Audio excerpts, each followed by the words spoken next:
Hello and welcome. This is Michael Annis, and you're listening to episode 56 of the Space Rocket History Podcast. I recommend listening to episode 55 before you listen to this episode. And now, first Space Walk, Voskhod 2 with Alexei Leonov and Pavel Belyayev, Part 2. We left off last episode on March 18, 1965, at 8:34 Universal Time with Alexei Leonov in the Voskhod 2 airlock. Leonov opened the airlock's outer hatch. He was positioned on his back, and this orientation revealed the beauty of Earth in its entirety.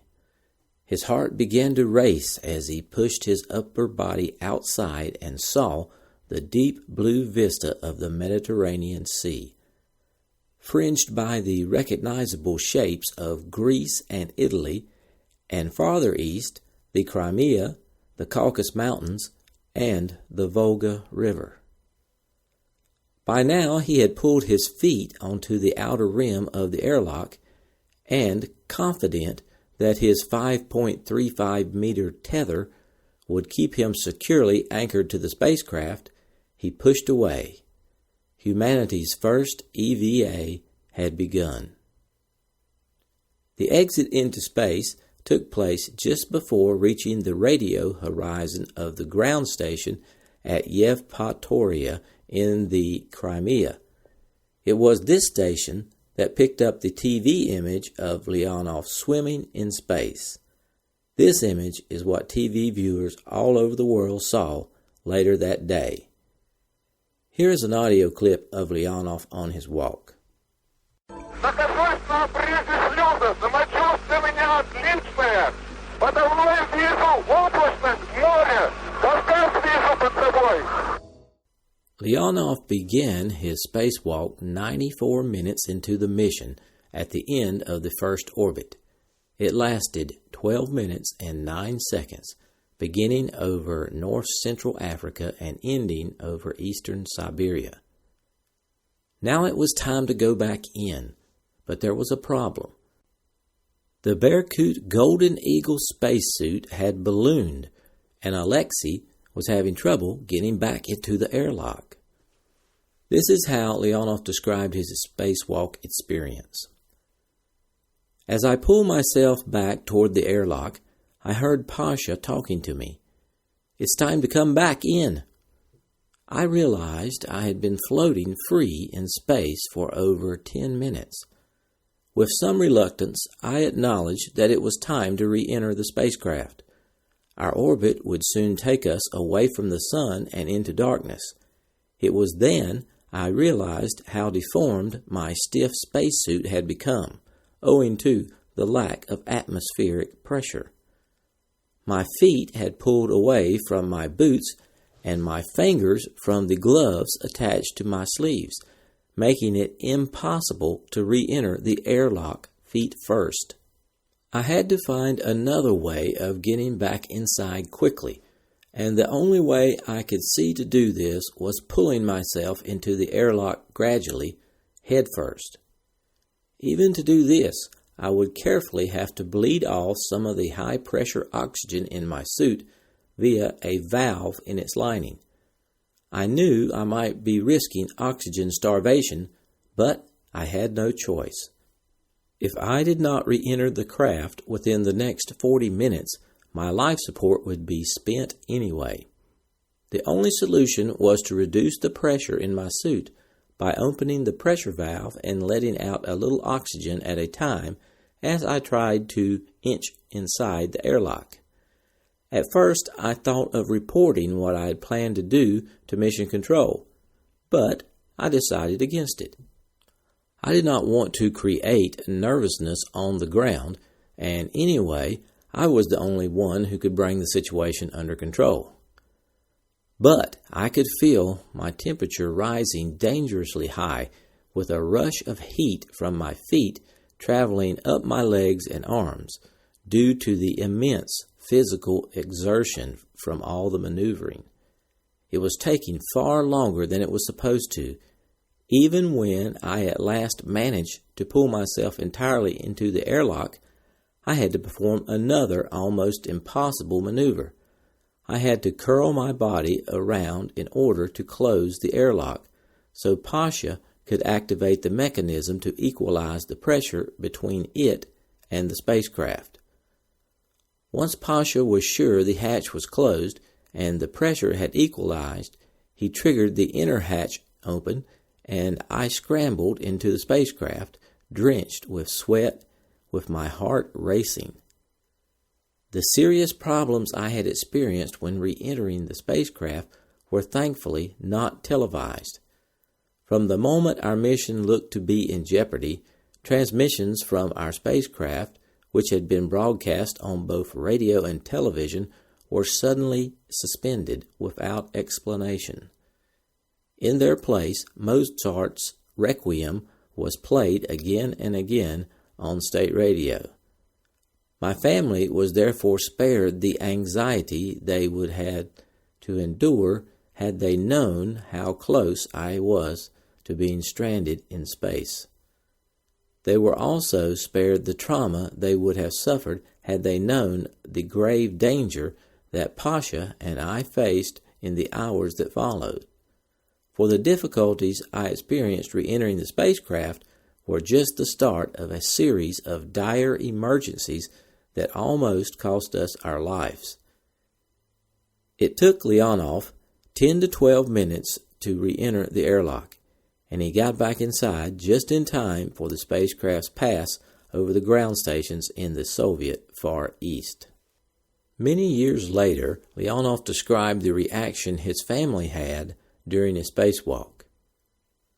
When my 4-year-old daughter Vika saw me take my first steps in space, I later learned she hid her face in her hands and cried, "What is he doing? What is he doing?" she wailed. "Please tell Daddy to get back inside."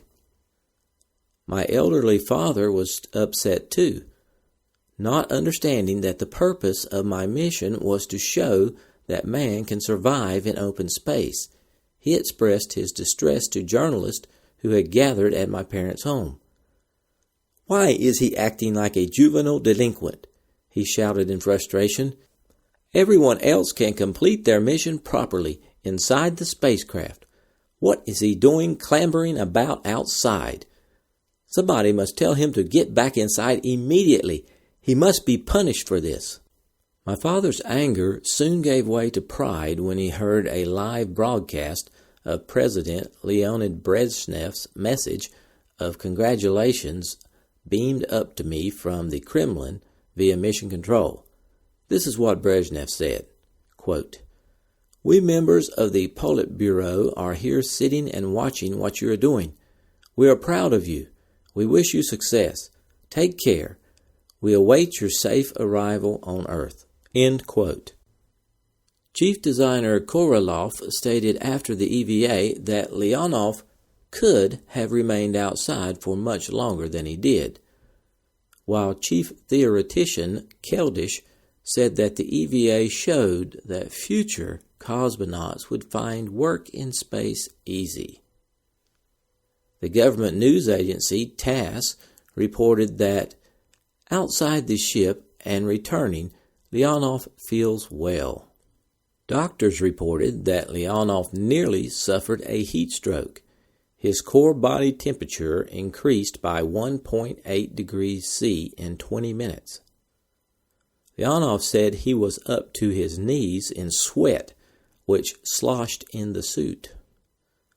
Recently, Leonov said that he had a suicide pill to swallow had he been unable to re-enter the Voskhod capsule, and Belyayev been forced to abandon him in orbit. Now back to the mission. Because of the suit ballooning, Leonov was unable to reach the shutter switch on his thigh for his chest-mounted camera. He could not take pictures of Voskhod 2, nor was he able to recover the camera mounted on the airlock which recorded his EVA for posterity. The cosmonauts had some difficulty closing the inner hatch, but they eventually got it closed. After that, Leonov returned to his couch and Belyayev fired pyrotechnic bolts to discard the airlock. On March 19th at 7 a.m. Universal Time, it was time to return to Earth. 5 minutes before the retro engines were due to start, dropping the cosmonauts out of orbit, Leonov checked the instruments and realized that the automatic guidance system for re-entry was not functioning correctly. He was forced to switch off the automatic landing system. This meant that the cosmonauts would have to manually orient the spacecraft before re-entry, and they would also have to select their landing point manually and decide the exact timing and duration of the retro rocket firing. The landing would need to be performed during the next orbit. As Voskhod 2 passed over the Crimea, the cosmonauts received the first ground control communication since the automatic guidance system failure. It was Yuri Gagarin on the radio, and it was clear that Mission Control thought Voskhod 2 had already landed. Belyayev told Mission Control, quote, "We had to turn off the automatic landing system. We have only enough fuel to do one correction, and besides that, the indicator shows that the main engine for re-entry is very low on fuel. We can make only one attempt at re-entry. We are asking you, therefore, to go into emergency mode." End quote. As the navigator, it was Leonov's job to determine where Voskhod 2 would land. He had to choose somewhere as sparsely populated as possible. Leonov decided on an area close to the city of Perm, just west of the Ural Mountains. Even if he overshot Perm, they could still be able to land in the Soviet territory. Belyayev began orienting the spacecraft for re-entry. But this was not an easy task. In order to use the optical device necessary for orientation, Belyayev had to lean horizontally across both seats in the spacecraft, while Leonov held him steady in front of the orientation porthole. Then they had to maneuver back into the correct positions in their seats very quickly so that the spacecraft's center of gravity was correct during the re-entry burn. As soon as Belyayev turned on the engines, the cosmonauts heard the roar and felt a strong jerk as the spacecraft slowed. The spacecraft was so cramped that the two cosmonauts, both wearing spacesuits, took 46 seconds to return to their seats and restore the correct center of gravity for descent. But then something went very wrong. The cosmonauts felt as if they were being dragged from behind, as if something was pulling them back. When the descent module began to re-enter the Earth's atmosphere, they started to feel gravity pulling them in the opposite direction. The instruments indicated they were experiencing 10 Gs.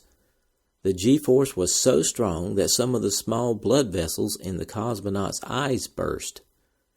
Leonov looked out his window and realized with horror what was happening.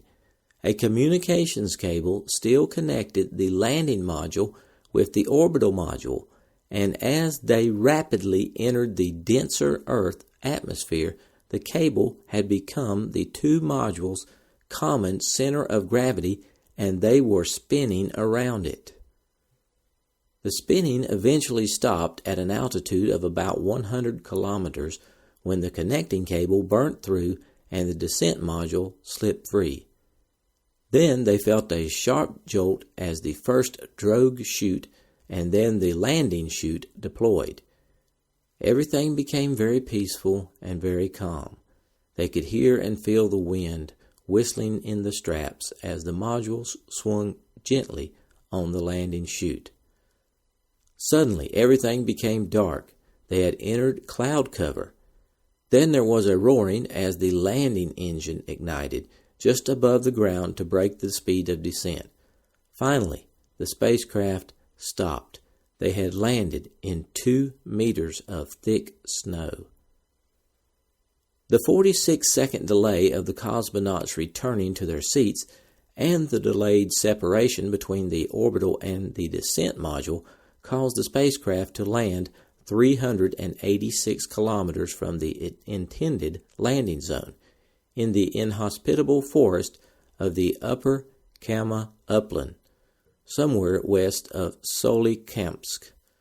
Although Mission Control had no idea where the spacecraft had landed or whether Leonov and Belyayev had survived, their families were told that they were resting after having been recovered. Recall from episode 55, both cosmonauts were both familiar with the harsh climate and knew that bears and wolves, made aggressive by mating season, lived in the forest. At least the spacecraft carried a pistol and plenty of ammunition. After the descent module stopped moving, the cosmonauts decided to get out and try to assess their location. Belyayev flipped the switch to open the landing hatch. The explosive bolts were activated and a smell of gunpowder filled the cabin. But though the hatch jerked, it failed to open. It was jammed against a big birch tree. The cosmonauts started rocking the hatch violently back and forth, trying to shift it clear of the tree. Finally, Belyayev managed to push the hatch away from the remains of the bolt, and it slid back and disappeared into the snow. With the hatch gone, both cosmonauts filled their lungs with a sudden blast of cold air. They threw their arms around each other, slapping each other on the back as best they could in their bulky spacesuits, relieved to have finally made it back to Earth. Next, they squeezed out through the hatch opening and sank up to their chins in snow. Looking up, they could see they were in the middle of a thick forest of fir and birch trees. Leonov tried to determine their approximate location by measuring the sun's height above the horizon, but it soon disappeared behind the clouds. The sky grew darker and it started to snow. The cosmonauts sought shelter back in their spacecraft. Now the cosmonauts began to wonder if their rescue signal had been received.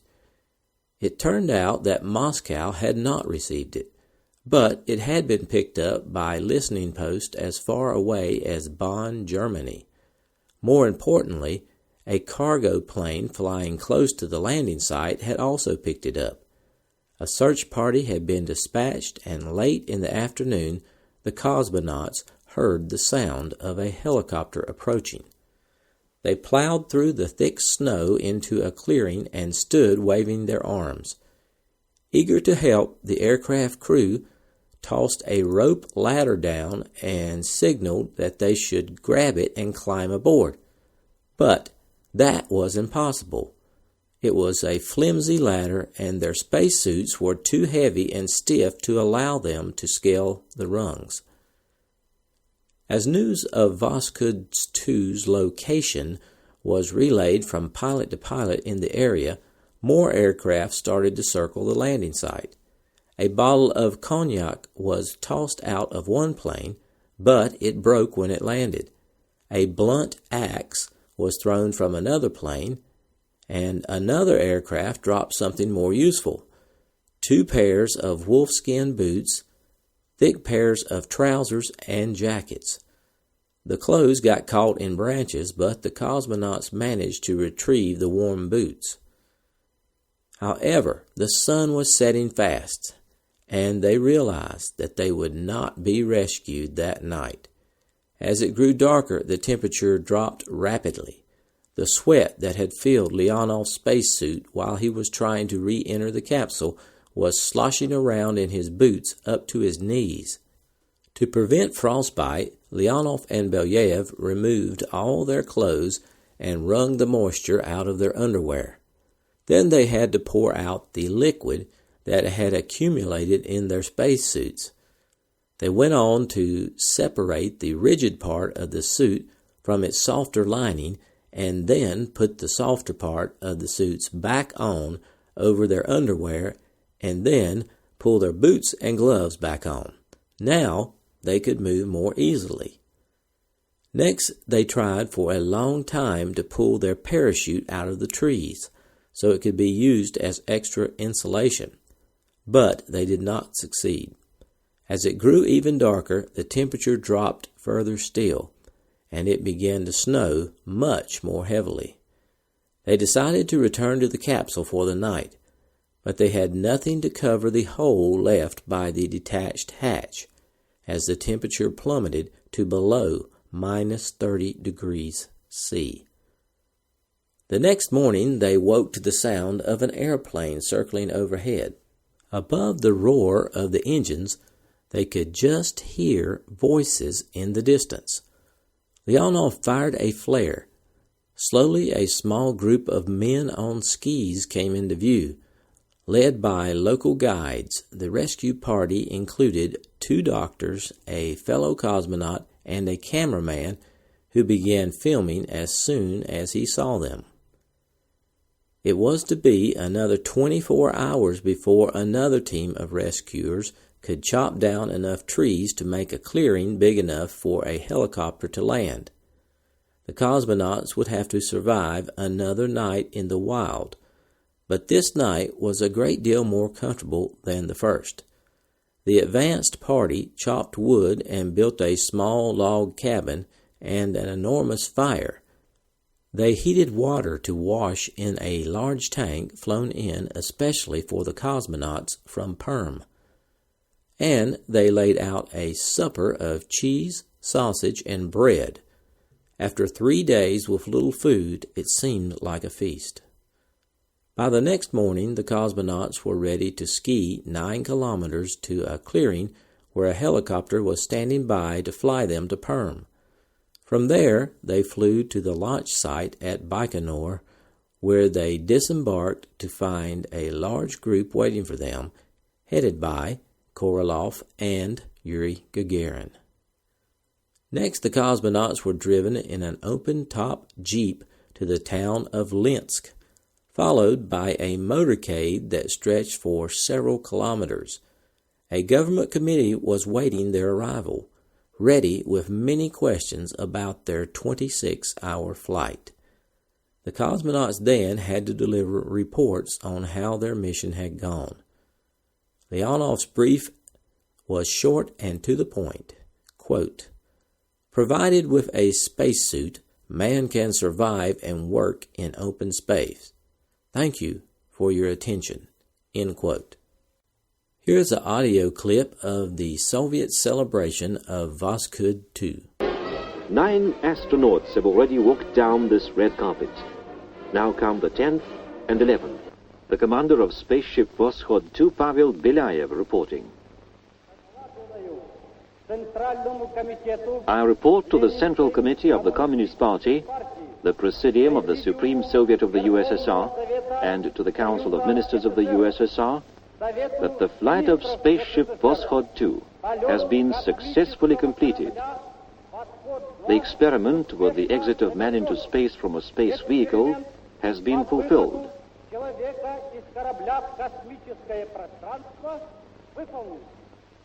The crew are in excellent condition and are ready to fulfill any task set by the party and government.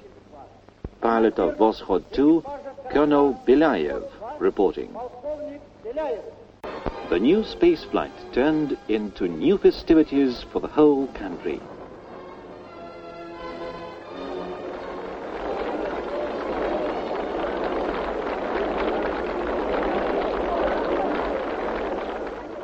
To commemorate this great deed, a container with the documents and films about man's first exit into the open cosmos will be placed at the foot of this monument to Konstantin Tsiolkovsky in Moscow. And people in the future will be able to see the picture of the unparalleled feat of Soviet science in the conquest of the stellar ocean of the universe. And here is a U.S. summary of the mission.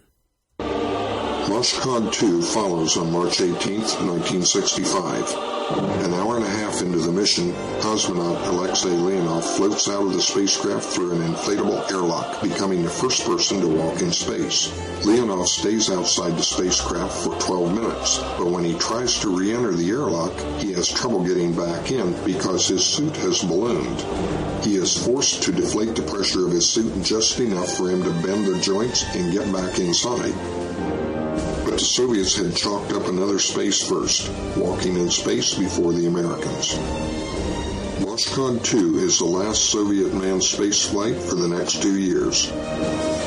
4 long-duration Voskhod flights are canceled, and attention is focused on the new Soyuz spacecraft, leaving space open for America's space program and Project Gemini.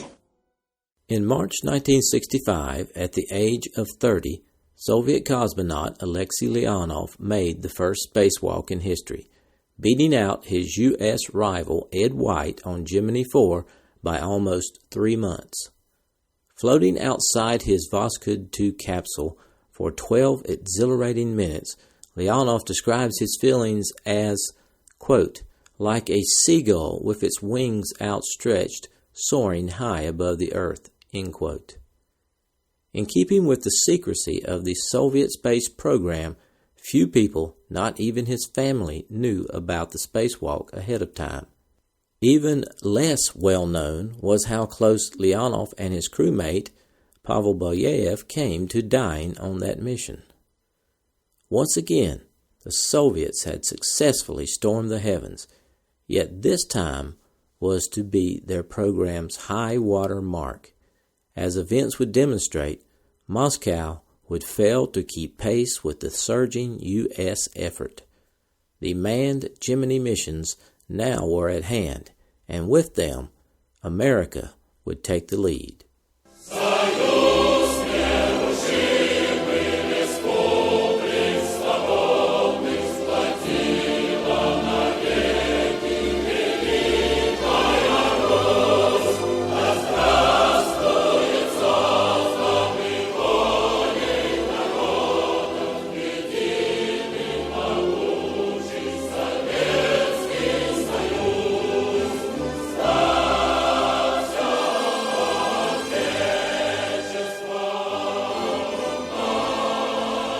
Thanks for listening to this archive episode of the Space Rocket History Podcast. If you are financially able, please support the podcast by going to the homepage, spacerockethistory.com, and clicking on the orange Donate button or the Patreon link. Thanks.